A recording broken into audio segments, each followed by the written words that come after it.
Williams, Waterfowl for Christ, and author of Committed to the Call, a 365-day waterfowl hunter's devotional. Today I want to read you something called Birds of a Feather. All ducks begin the same, roughly the same colors, same peeps, all in a nest, can't fly, haven't learned to swim, etc. Drakes and hens look basically the same when they are chicks, and as juveniles they are still quite similar in many ways.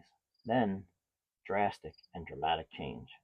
Drakes burst forth with color designed specifically to catch the attention of all around. Some admire, some desire, and some want to kill these standout creatures. Christians don't begin as Christians. We start like everybody else. We are people born of the flesh like everyone else. The world tends to forget that we were once just like them. We looked like them, we spoke like them, we moved and conducted ourselves just like they did. Then, drastic and dramatic change. We began to stand out. We were painted as targets. We were remade to draw out. Some will admire, some will desire, and others will want to kill us, but that is exactly what we are fashioned for. There are a lot of fledglings among us who have not yet learned this.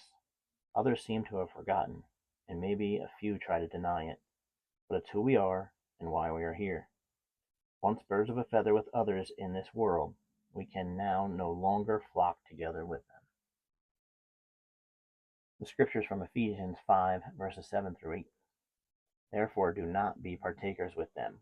Walk in light, for you were once darkness, but now you are light in the Lord. Walk as children of light.